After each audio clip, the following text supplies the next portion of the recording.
part of the Press Play Podcast Network. Look up in the sky, it's a bird, it's a plane, This is Jason J. Lewis, the voice of Superman on Justice League Action. This is Mark Wade, writer of Superman Birthright. You're listening to the Krypton Report.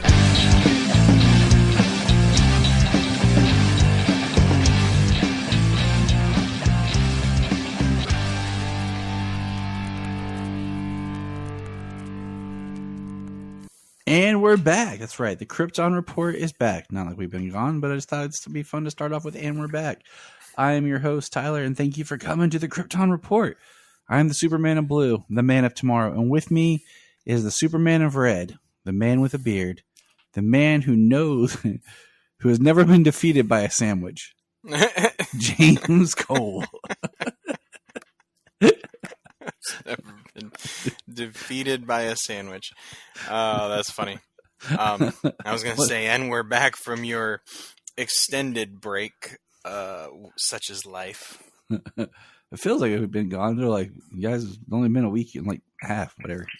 But nah, I don't know. I can't keep track of time anymore. So what's up, man? Oh, just trying to enjoy the last bit of the extra day I have off before going back to work. Yeah, what better way than to spend it with me and good old Krypton reporting. Happy Labor Day. Yes, sir. When this drops, Labor Day will have been over. But we got some cool things to chat about, and yeah, I have no news. So, seems like. Other than the only thing I have news-wise as a clip was I read a post today that was from Peter Safran saying that Batgirl was not releasable. And I was like, what does that mean? Because you released The Flash. And we saw how people reacted to that. Like, so, like, what does it mean? Like, it just wasn't there yet? Or when they axed it, like you couldn't release it where it's at. You know what I'm saying? Yeah. I say just release it. Edit it down to like a half-hour special. And there you go. But we got comics, some more Ruby Spears, and the season 1 finale of My Adventures with Superman. So I say we just get into it. Yes, sir. Alora's like, get into it, guys. So we're going to jump into... Yeah, she really wants to join. She's going to make this difficult. So we're going to get into Season 1, Episode 10, My Adventures with Superman, entitled Hearts of the Fathers. Ooh. Starting out with the finale, huh? It's Thanksgiving, and Clark, Lois, and Jimmy are headed to the Kent farm to celebrate, but the holiday turns into a fight for survival as Task Force X, family, and Kryptonite collide. All right. So this is non-spoiler. This has just been a very well-crafted, tight show. Oh, yeah, definitely. Which is solid cool. Writing. Which is cool, but it's one of those things where we've had that it feels like where we get these shows and the writing is tight and stuff, but then it's like, but at the same time, it doesn't make it so you can just kind of go back and enjoy an episode like individually. It's like you can't just throw on one. Like, oh, just throw this on. You know? Yeah. Because you're like, oh, well, yeah, but this, I don't know. It's not like, you know, some of the shows where, you know, they're connected, but you could just throw on an episode and be cool to just chill and watch one. Like, this is like some serious, like, tight stuff going on. Yeah. It's definitely been built up over the entire season, this storyline. It was really great to kind of, like, finally spend time with the Kents present day. Yes, it was. You know, I love Pa. I liked it was Thanksgiving because it kind of makes it that underlining theme of, all right, automatic rewatch every year because it's Thanksgiving. Pull up the holidays. We now have another super property for the holidays. So we're gonna jump over the spoiler wall and get going. You know, the episode starts with Clark having a nightmare, and he sees himself as the destroyer that we saw. You know, the evil Superman, which I'm very tired of. So please, let's just, you know, not continue that. And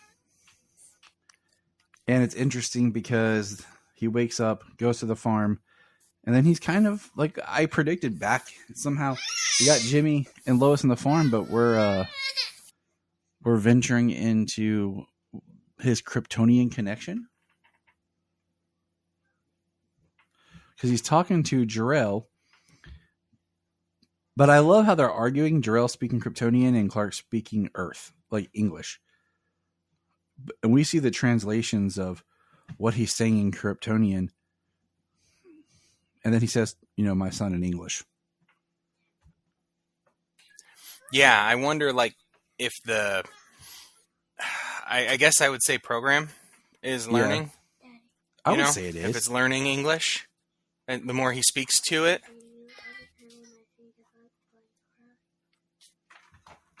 So, I mean, I think the more Clark would interact with it, it would pick up English and like read his signature and everything. But that's like Clark's, you know, interaction there. Yeah, so. I don't know. I mean, the way that some of these things, the way that some of the show seems to be thought through, like how tight it is, kind of makes me think that it would be more the idea like that the computer would be designed to learn any language that Clark were to grow up learning on the planet that he goes to.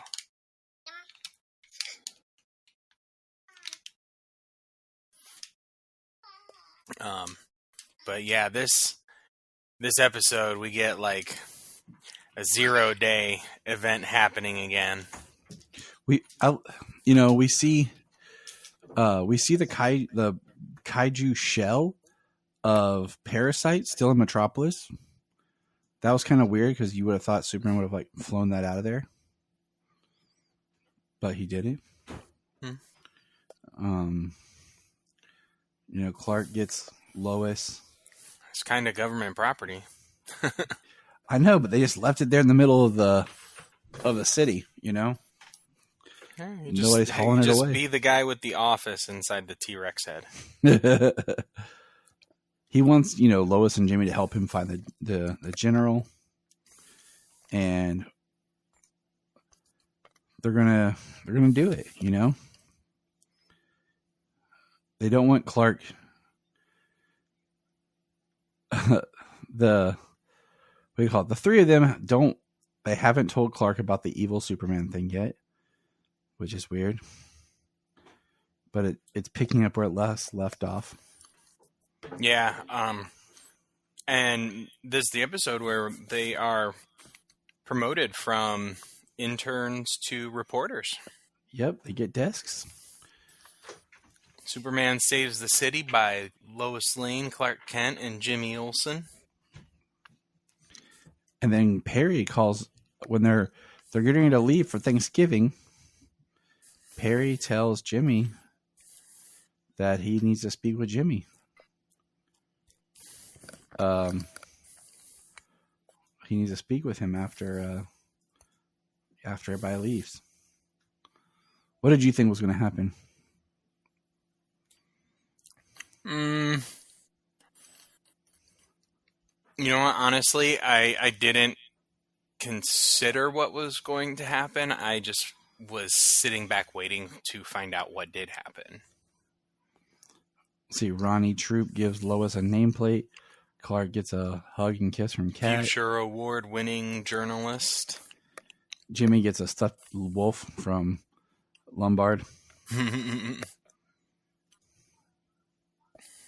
I love that in this episode, you know, speaking of Jimmy, that anytime he says Flamebird, it's been a running gag the entire show. Every time Flamebird comes up, even when it's just said just like Flamebird, it goes, it does a squawk in the background. The every best, single time.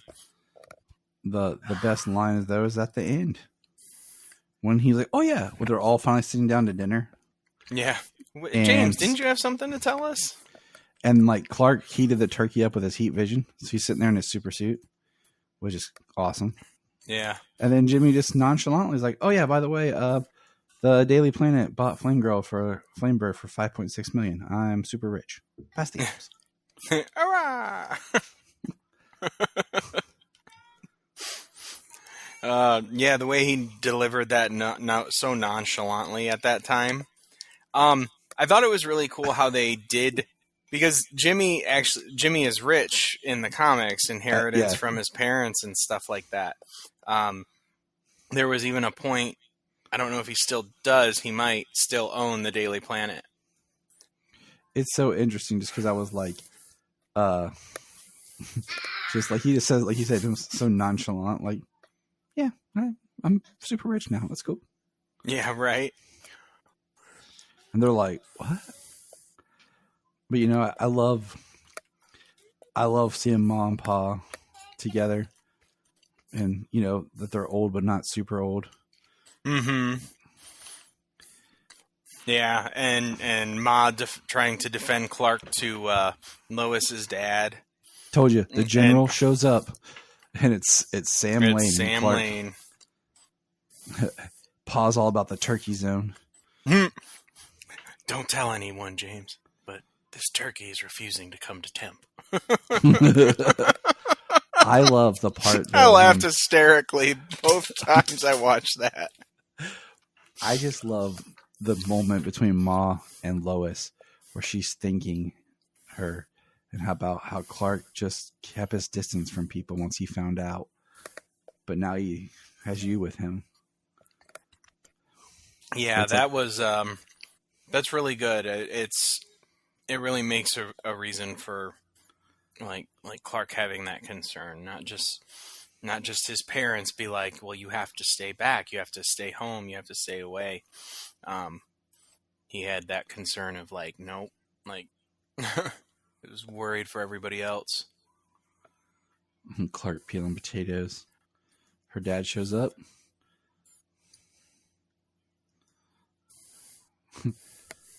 And just the awkward, the tradition, like Sam, you know,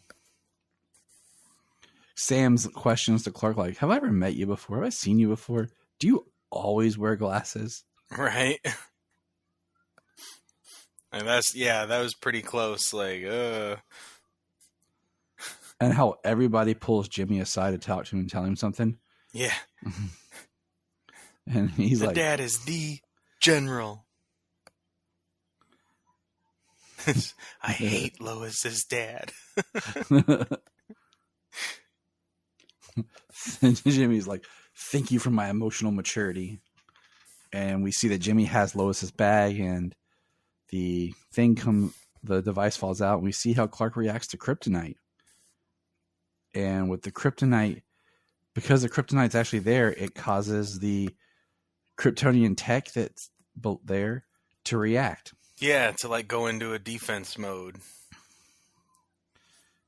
And Sam, of course, radios in, pulls out the gun that he has to kill Superman. And it starts shooting off tons of drone pods all over the Kent farm.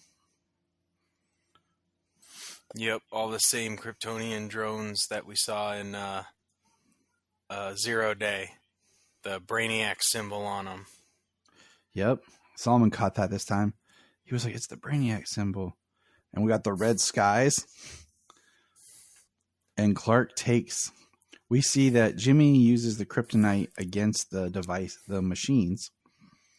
We also see that it opens another one of those like portals.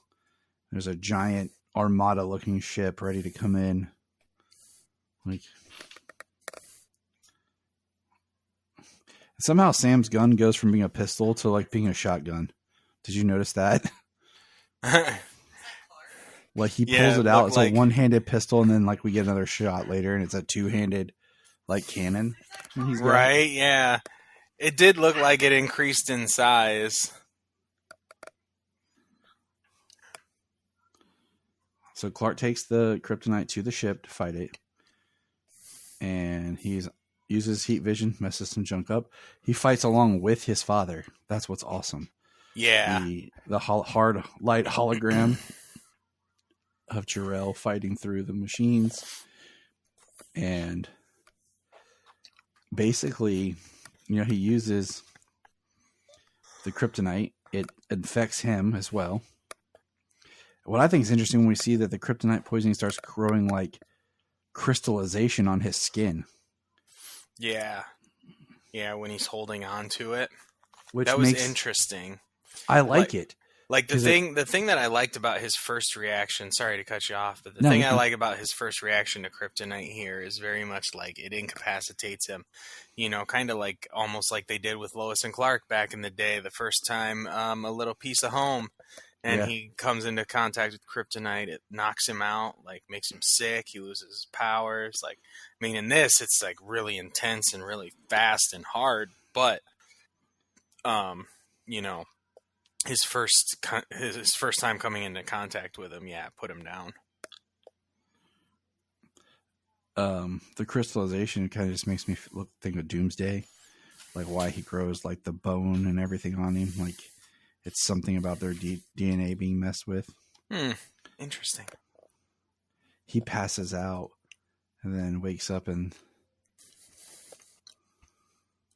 it's Jor-El standing over him. Yeah, and I like that where he says, I had to stop your invasion. And, I think Jor-El is like, I don't think that's, that's not what's really happening. But at this point, there's not a full communication, but he's like, live, son, and sends him back to Earth. The portal closes and it cuts off the tip of the invading ship. Yeah, it just hangs out. But like Clark's what I'm going to call his ship, his Fortress of Solitude is kind of what it was. Right. Is gone. Like it blew up in the space. So will we ever see Jor-El again? Don't know. Yeah, I just wonder if any of that Kryptonian ship, any of that metal, will grow and replicate again, Yeah, we got the big one laying there, and then what happened to the metal in the pod that he was sent to Earth on? I mean, when he crash landed, it looked like it was just in pieces. Exactly. It disappears. I mean, pretty much, yeah. I mean, he's more durable than the ship. And then there Lois stands in front of her dad and stops him from shooting Clark. Yeah, but he just calls in a false alarm. Yeah. Like, you call in a friggin' Nemesis Omega, like, 0 days happening again, alien invasion, like, false alarm. Like, uh-huh. And the turkey never got to temp. Yeah. That was so funny. I loved him sitting Indian style in front of the oven, just watching it. It's like a watched pot never boils, Your watched turkey never pops to temp.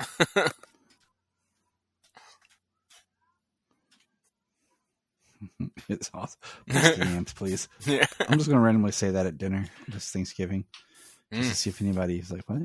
But then we get like a post-credit scene. And we kind of see the other side of the portal, the ship that got cut in half exploding. And we see Brainiac. What we only get from the subtitles. Yeah, it says Brainiac. Yeah. And there's a planet that's being destroyed. A planet in rebellion. And then we have Kylo Ren here. I mean, very much so. And says, they will kneel. And it's very much like, it's very interesting. It's not the same looking person that we had seen kind of leading the charge before. Mm-hmm. You know, in the first kind of flashback of Zero Day or whatever. This one looks more like it's more like in a suit. But yeah, he straight up sounds like Kylo Ren. But I mean, he was in a suit before, but it was a little more form-fitting, a little more, like humanoid looking. This one had a different look to it. So we have Brainiac teamed up with General Zod. It kind of seems that way. I mean, the They Will Kneel is kind of definitely a precursor to one person. Nah. Everyone likes to kneel, you know? Everyone says kneel. Kneel! I say it all the time. I say, hey, James, kneel. You know?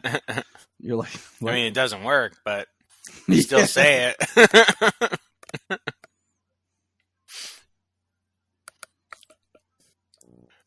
But I really enjoyed this first season. We know sometime, hopefully next year, we'll get season 2.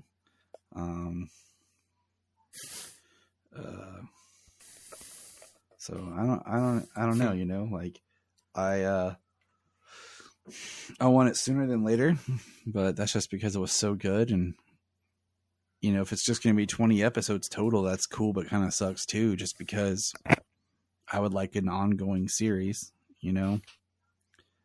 Yeah, it's a very good Superman show. It's a very good Superman, very wholesome character.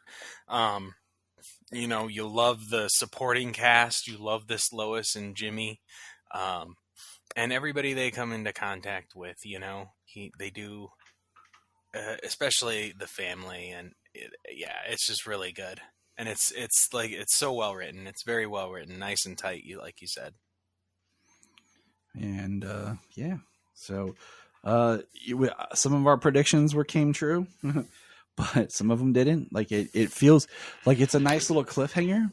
I wonder when season 2 starts if it'll just pick up right where this ends, or if there'll be like a time jump or something, or it'll be Christmas. That'd be awesome. The first episode's Christmas. Yeah, that would be awesome. So a little bit of a time jump and another holiday episode to add to our holiday rounds. But I really enjoyed it. I rank it high. Kids enjoyed it. We watched it. Right, we got up and made sure we watched it before they left for school. So we had breakfast and they went off to school. So sounds like a good way to lead off your Friday. It was awesome.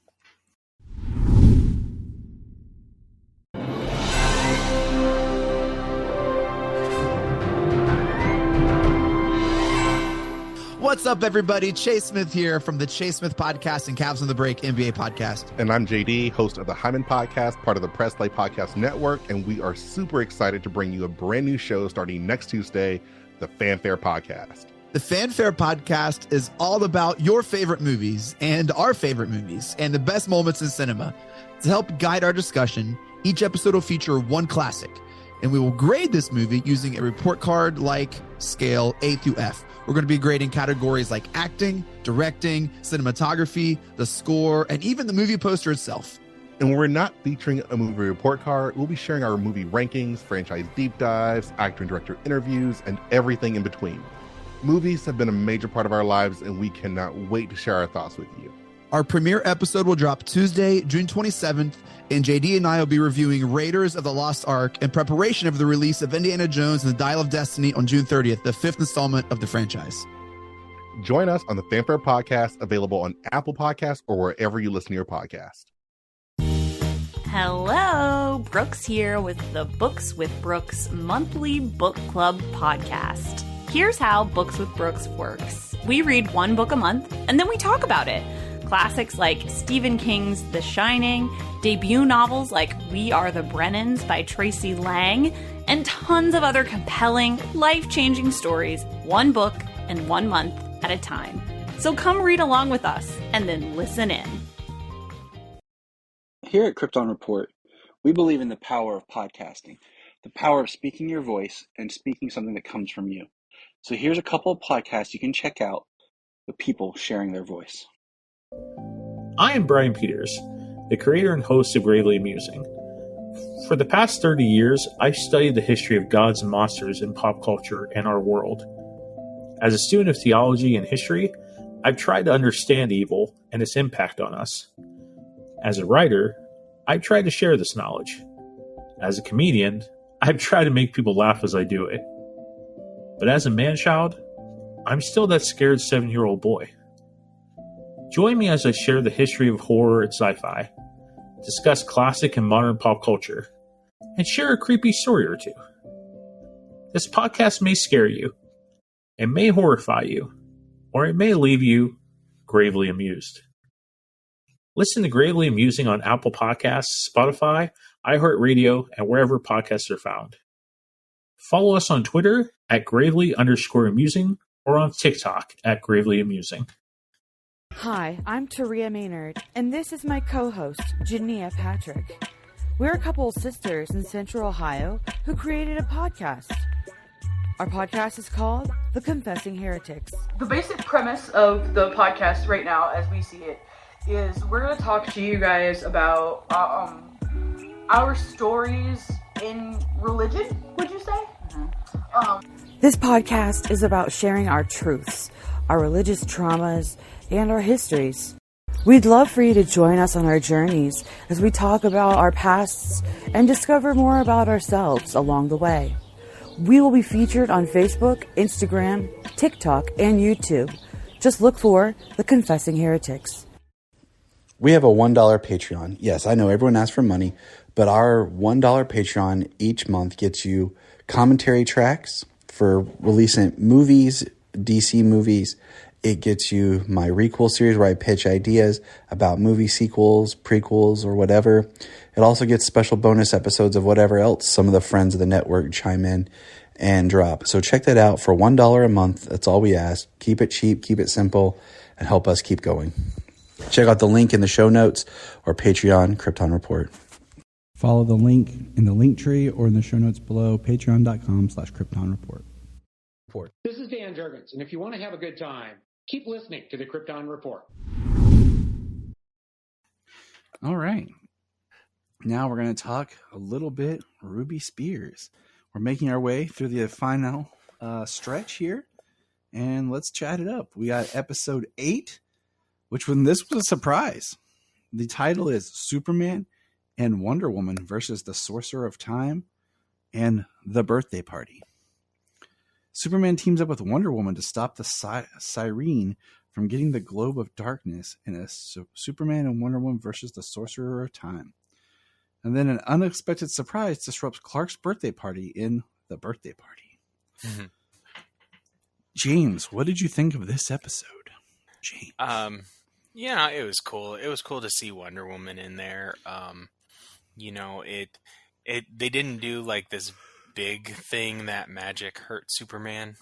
It wasn't a big part of the episode or anything, which is easy to lean into, especially dealing with anybody like somebody who would Wonder Woman would be fighting.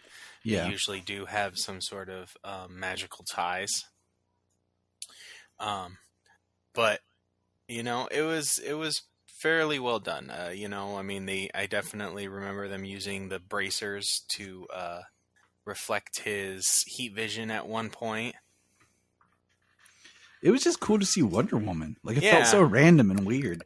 Like, we should team up more. We make a good team. Thank you. I mean, she straight up was Wonder Woman. Looked good, James was like, "Oh yeah, hey."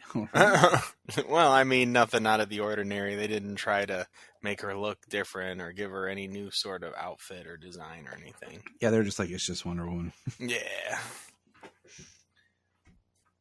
But this time they hadn't got into like branding. Like, that's what it looks like in the comics. That's what it looks like here. Right. Well, she's flying. No invisible jet. That was she's cool. Flying off with Superman. I like it. I like how we see her mom introduced. She's like, the Protector, Wonder Woman. Right. I'm like, okay, that's cool. You call your own daughter Wonder Woman. That's sweet. Yeah, they had the woman for Hippolyta in there for like an hour and a half, and they got her all of her lines.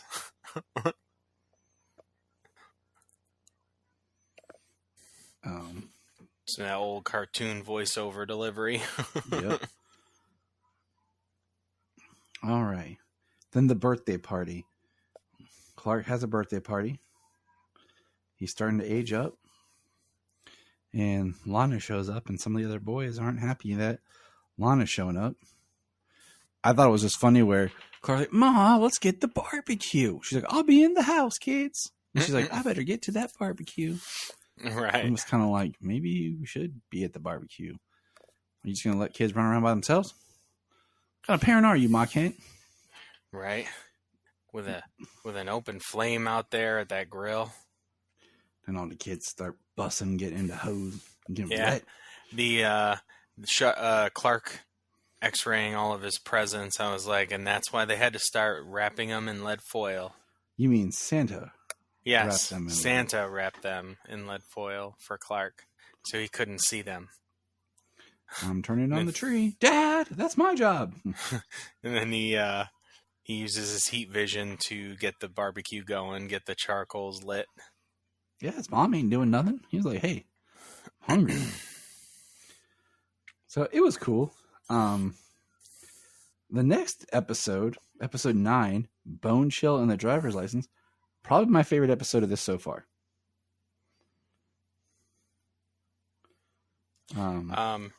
This is the episode, so I'm pretty sure I watched 7, 8, and 9. Okay, you didn't watch 8, 9, and 10? No, I'm pretty sure I watched 7, 8, and 9 because I thought the Wonder Woman was the second episode that I watched. Because, yeah, we were doing 8 through... We were starting with 8, so... Oh, I looked at 7. I was like, I don't recognize this one. The hunter, General Zod, and them sending out that hunter to go after Superman from the Phantom Zone. Yeah, because we talked about that one, because that's the only one that has okay. Faye Aura and Ursa in it. Ah, yeah. But Bone Chill and the Driver's License. Bone Chill, bookstore owner, Chilton Bone, steals an ancient medallion to turn himself into a Bone Chill and brings mummies and other scary creatures to life to battle Superman. Pa Kent tries to teach young Clark how to drive. I like this episode. It has a lower score on IMDb, but I thought Bone Chill was a cool villain, and like he brought all kinds of creatures to life. I thought was neat. He looked kind of creepy with like a skeleton bone mask, and I was like, did he ever appear in anything else Superman related? Do you know? Oh, did he? No. Do I know? No, I don't know. And Did you find something? I really like this episode. I'm like, I'm about to watch it again because like this episode to me, I was like, this is a very if you want to throw on something kind of Halloweeny or yeah, I was gonna say spooky, it looks like it fits into your spooky season. I was like spooky watching like this, and then the next episode, which James didn't watch, fit very well. But yeah, I was watching like, this is cool. Let's see. I was gonna say it looked like mummies or something from the thumbnail. Yeah, he had mummies. He had the Wolfman. Oh, really? And yeah. So, did you not watch this one? No, I didn't watch this one, unfortunately. So, did you watch 6, 7, 8? No, I watched 7. Because if you watch 7, yeah, this is number 9.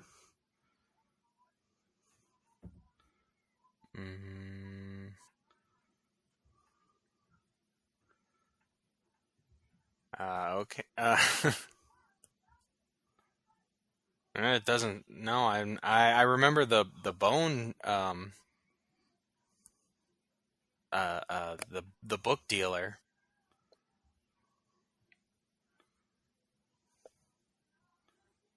Okay. No, because I could have swore I watched 6 already. Thought 7 was the Hunter, 8 was Wonder Woman. Yeah, and Bone Chill was was 9.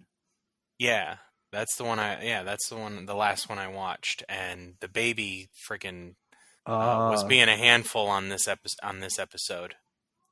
Gotcha. The baby.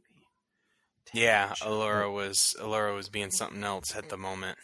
Sweet child of yours. Oh, she's about to turn 2, so she's right at that age where everything is just pull it out and drop it on the floor. Yeah. Kids, man. Did you get to see any of the part where Pa was teaching young Clark how to drive? No, I came back and I was like, I missed the end. Those have been the funnest part of most of these episodes. It was great because he was like, I think I'm going to start with that one when I go to watch it next. Because I literally laughed out loud. Like, I haven't laughed out loud on a lot, but when Pa's like teaching him how to drive and Clark's ready to go, and they're like, you got to go to the DMV. And he goes and they're like, okay, can I get my license? You got to go wait in that line. So he waits in the line. And then they're like, okay, now you have to take the written test. And like he does like super fast. And the teacher's like, did you take that speed reading class? He's like, oh, I've just been studying.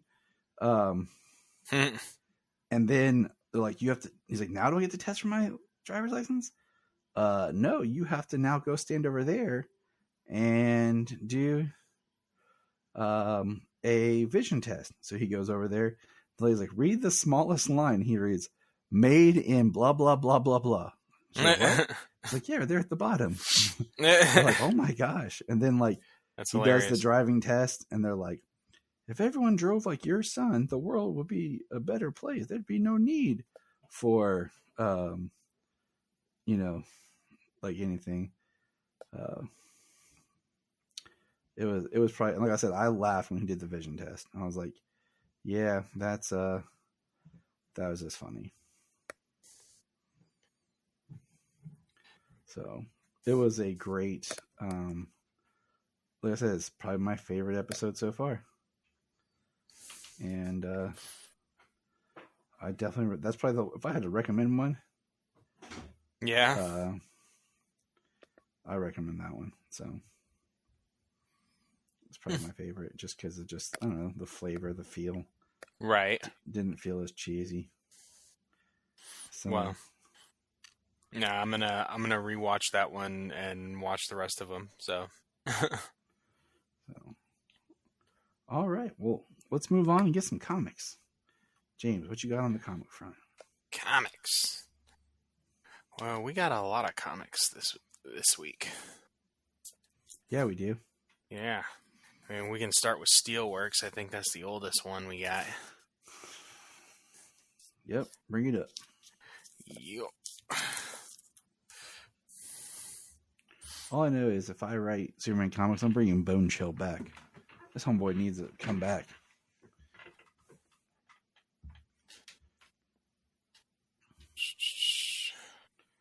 No, we went. Hold on. It's number 3. Where's number? Did number 4 just come out? I don't think so.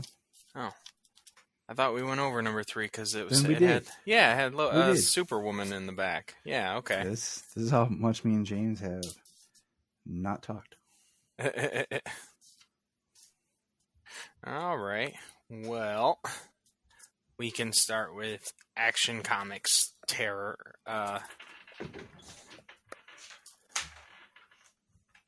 Action Night Terror. Night Terror Action Comics number 2. All right, let's do it. I have to go back to my history in my app real quick to be able to get to World's Finest there. But we open back up with Power Girl, and she is stuck in this simulation, which from the beginning she knows is not real. So she just keeps escaping over and over and over again. She even says that she stops counting at 547 attempts. This is just crazy. Yeah, just trying to escape. And she destroys the power source.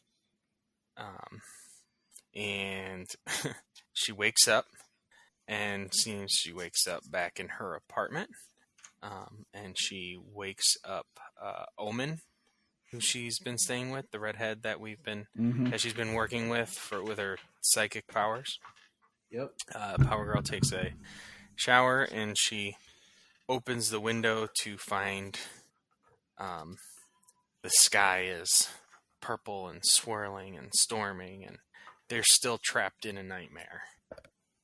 Whether they're awake in the real world and this is what's happening, that might be the case. Night Terrors End. To be continued. Night Terrors End. Night Terrors, Night's End. And then we've got some sort of robotic device attaching itself to a person.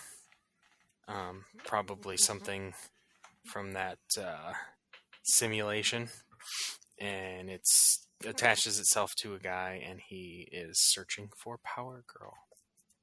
And then we go back to the twins and Natasha and Connor and Keenan, all in Crypto.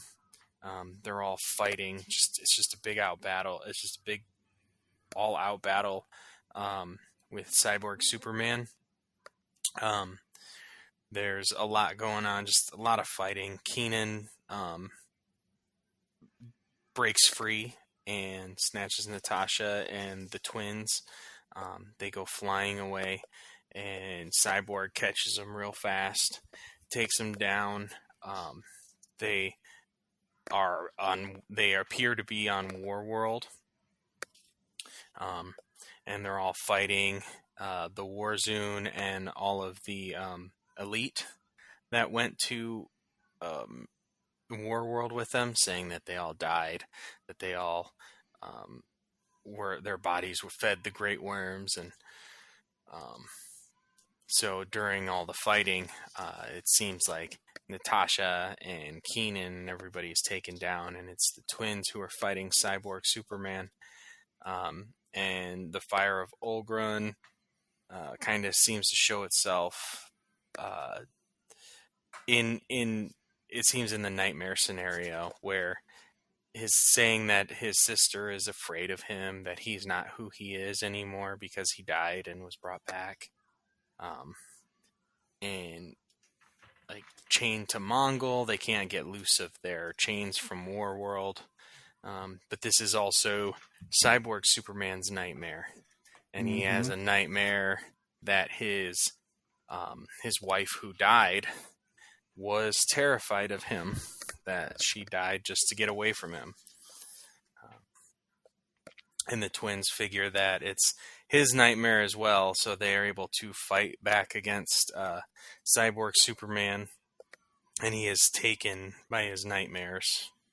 And the twins wake up, and you've got everybody back to normal, talking to each other, and is it over? I'm afraid this is a long way from over. We got Nightmare Continues and Night Terrors, Night's End, and next month face off with Blue Earth in Action Comics 1057. Humans against aliens once again.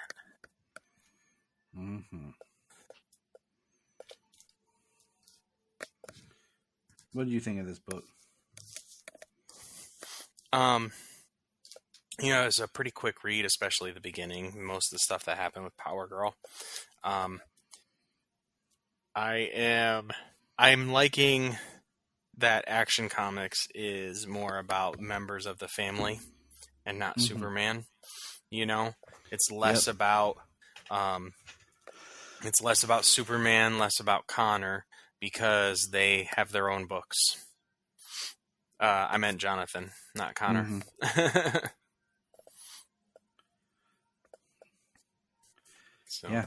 The art in the second issue was really good. Or the second part. Even the first part was really dang good, too. I felt it was just like, it had that nice, just walking the line with creepiness and uneasiness in her story. So I was digging it. Yeah. Like out of a lot of the night terrors, some are interesting, some are pretty cool, and some are just like, Yeah, it's been a very hit and miss. Well, what kind of, it's interesting when you get to see some of the twisted nightmares, not like twisted as like creepy or anything, but like what would this particular character consider a nightmare? Mm-hmm. And that's why a good number of them are interesting. Yeah, I agree. All right, sounds good. James bringing it up. Okay, what's next on the docket today? Well, seeing as my Wi-Fi is being a pain in the butt, I can't seem to load up my app. So, do you want to do Action Comics Presents Doomsday Special? Sure. And save Dark Knights of Steel for last? Yep. All right. I'm going to be honest. Doomsday Special was not as cool as I had hoped. No? It was cool, but it wasn't, I don't know. It was different than what I thought it was going to be. Yeah. So it was more like a dark, as in like the dark magic realm style comics than, but it's basically starts off with seeing Doomsday and it's Kara having a nightmare, and we find out that the nightmare she's having is actually being like projected to her from J'onn J'onzz. And then they basically who is like receiving it from like residual Doomsday psychic connection. Yeah, and then basically they're transported to hell by the devil. Mm-hmm. Like a special hell that Doomsday's there, becoming stronger, and is tearing up things, and is actually getting to where the lords of hell are worried. And the devil basically wants Kara to fight Doomsday with special armor that he has created. Yeah, it's interesting because it's a realm based on belief. Right. So like belief is king. So whatever is to be believed is what exists, what is truth. So, like Doomsday just being this unstoppable terror even against like these demons and stuff are making the demons and the tortured souls in hell believe that he is like going to be the king of hell. Like he's going to take the place of the devil. Yep. And then I expected Sam and Dean to show up, but it didn't happen. I was all like, dang it, no Winchesters. But, we got Supergirl and Martian Manhunter fighting Doomsday. And she puts on this, this armor and fights him, and then he's breaking three. Like, if he can get to this, like, psychic door, basically he can go back to the real world. And Martian Manhunter basically calls up every soul with any kind of little bits of hope in hell, and they all just pile themselves in front of the door to stop Doomsday. And then the devil sends Kara and John back. And Doomsday's just down there punching, and it says, the beginning, Doomsday story continues in the pages of Superman and Action Comics. And I was just kind of like, okay. I'm like, once again, like, are we diluting Doomsday? Like, but I don't know, because then, James, you want to talk about this backup we got? Actually, yeah, I thought this backup was actually kind of cool. This backup was bizarre as heck. It was, and I need to go back and check on like this character. Blood Wand, a Superman for Hell. Yeah, was it Blood Wind? I can't tell. It looks like Blood Wand, but it might be Blood Wind. I don't know. The font, like, Once you get to the W. Yeah, it's WYND. ND. That's what Okay. I thought. Okay, Yeah. because it kind of looks like an A the way the Y. Yeah. Okay. Bloodwind with an I. Yeah. It runs the Y, A, and D. You're just kind of it's weird looking. And it's got a little line across the middle because of the font style, and so it kind of gives it that look. But he is this character is the guy who sacrificed himself to kill Doomsday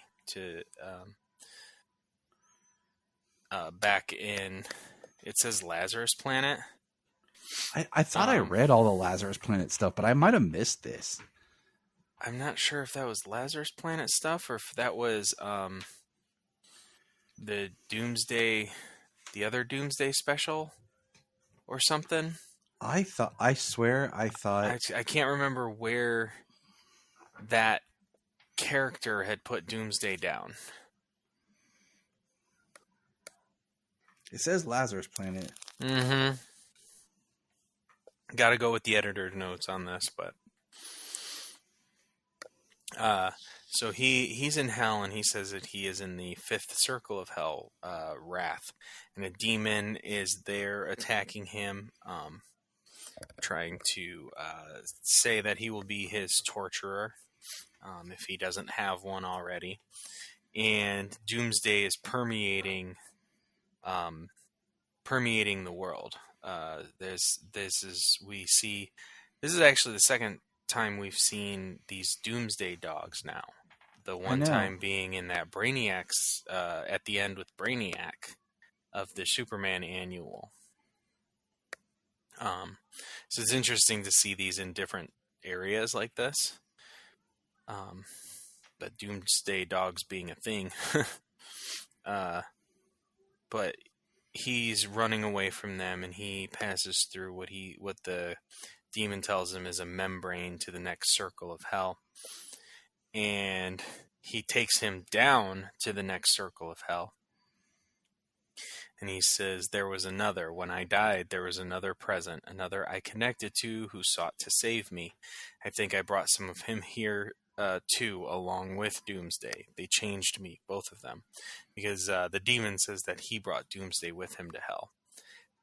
The Martian Manhunter is a shapeshifter. He's worn different forms in different times, and then he transforms, and he's wearing this white suit with this black and red gothic cape with like a red gemstone in his chest and chains around his wrist. It's the chains kind of gave me a little bit of Spawn vibes, especially from the hell. Yes. With the red eyes. And he takes down the demon, and he puts the dog, he takes the dogs down, and he says they're following him now.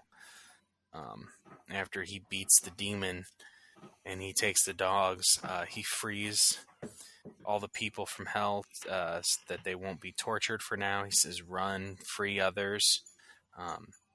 He says he's going deeper into hell to free more people, more souls being tortured.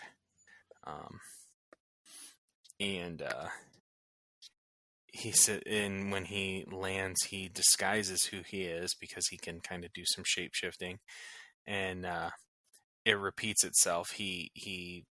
I walk and wait for the next idiot demon to take me down to the next one. So he's using the demons to take him down to the next layer. And it's like hell was never supposed to have its own Superman. I found his story more interesting than the Doomsday stuff. I did find it, I definitely did find it more interesting. I wonder what it's kind of cool to see a Superman in a magical realm. Just another version. I mean, where's that talking McFarlane? Yeah, right. Definitely need a Bloodwind now. We've been talking about all these different Supermen, all these different characters. So we've had different Supermen from different Earths. So now it's kind of cool to see something from different realm, where the laws of reality are different. It's true. All right, what's next here? We got Dark Knights of Steel number 12. Did you do World's Finest or? I did read it, but I can't. I mean, you can go through it if you can bring it up. I can't. My Wi-Fi is being a pain in the butt today. It's been messed up all day since this morning. I've reset the router. I don't know why it's working for this, but Have not you done not going to 18 yet? complain. Have you done 18 yet? Have you done World's Finest 18 yet? I thought it was 17. So we're just gonna wait and do 17 and 18 together because Okay. we're talk about 18. If 18 came, it just dropped, and I haven't. I don't read think it it's yet. dropped. Yeah, I actually bought that one. Oh, okay. Because it was the Mark Waid's big one with the first meetup of Superman and Batman.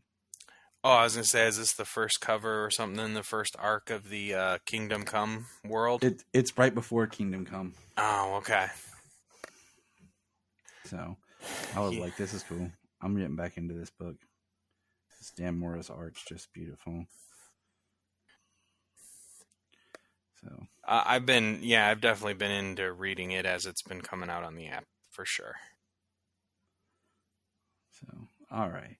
So let's do this. Dark Knights of Steel. Dark Knights of Steel number 12. It's taken a little over a year, but here we are. I know, right? So the big conclusion of what I'm going to guess is just going to be Dark Knights of Steel year 1. Considering I'm thinking that's the plan. 'Cause I'm completely okay with this to continue. Scorched Earth. We start with the White Martian talking to Waller. And then we get where we have a council. We basically have Lois Lane, Constantine, and Harley Quinn with Detective Chimp setting up their plans while we see the battle raging with Captain Cold and all the army of was it Anissa, right? I blanked on which daughter it was. Anissa, yes, I believe. They don't actually say the name. They just call them the Pierces in this issue. Yeah. So. And then we have a great scene of, Martian Manhunter retaking his look of Alfred.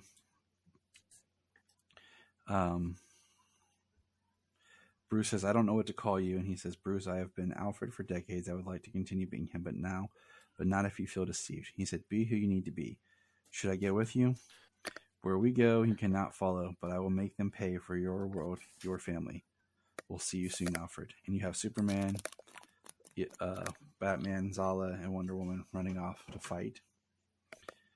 And we have, Nissa battling the White Martian. And then Protex. I can't remember his name, but he gets attacked by Superman. And the battle, continually raging. We see we have the castles being protected by magical shower. Yeah, so the plan the counselors, the council members of the three kingdoms, Harley Quinn, Lois, and Constantine, along with Detective Chimp, come up with a plan to take out all the White Martians. Protex and all his White Martians. And basically they throw a bomb of fire but Batman, Superman, and Wonder Woman are protected, and it just burns the White Martians. Yeah, they caused the volcano that they actually saved the kingdom from when they arrived on Earth. They caused the volcano to erupt, and then they lit themselves on fire with oil. Badass. Yeah, while the kingdom was protected by the rainstorms from Jefferson's son. So it's they literally scorch the air and send fireballs around the they sent White fire Martians to the rain. Watched it burn. All that stuff Adele says. And it's awesome. Yeah, it's pretty sweet. Wonder Woman had asked who killed her mother, and she singled him out. She hunted him down and killed him. Like, she decapitated him, cut him off at the jaw. Yep. Why? It was pretty brutal. Because she's Wonder Woman. Yep. Oh, we don't play that. And then Queen Lara shows up with the Phantom Zone projector, and sends all of the rest of the White Martians into the Phantom Zone. Then we've got Waller and Deadshot entering the castle, passing Alfred. And that's pretty hardcore, not gonna lie. Yeah. He finds out from Deadshot's mind what their plan was, how they were in league with Protex, and he touches Waller, and due to the magical protection she has on her, it lights him on fire. And Bruce heard the cry in his mind, and he takes off and flies, and the Bat Prince flew, and he gets there to see Alfred burn. Yep. And then Waller turns immediately and kills Deadshot, calling him a traitor and apologizing to Bruce. And a week later, they sign a treaty that forms the kingdoms into a league. A league, James. A league. The League. And basically, Clark's smitten with Lois. He offers Batman the right to rule, but Batman's going to go off and do his own thing, because that's what Bruce does. Because, of course, Bruce has to be the lone main character of everything. And we learn about I'm looking for the direct quote. Hold on.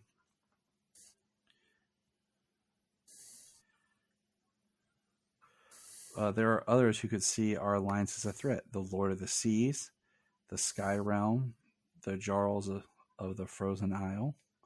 Lord of the Seas, James. Lord of the Seas. I wonder who that could be. So, yeah, their alliance. So, we formed a union. We formed the League. Dum, dum, dum. What a great story, book. And yes, Dark Knights of Steel. We could keep going. Oh, yeah, absolutely. Just like Deceased did, Yeah. And continues to. So, Dark Knights or Deceased seem to have just wrapped up with War of the Undead Gods. Isn't there a new one that they're promoting? That was the last one. I thought there was one coming up. Maybe I'm thinking of the War of the Undead Gods. With Darkseid. Yeah, Darkseid was in that one. All right. Well, that's all I got for right now. Yeah. Yep, that's all I've got. Some comics, some Ruby Spears we get through.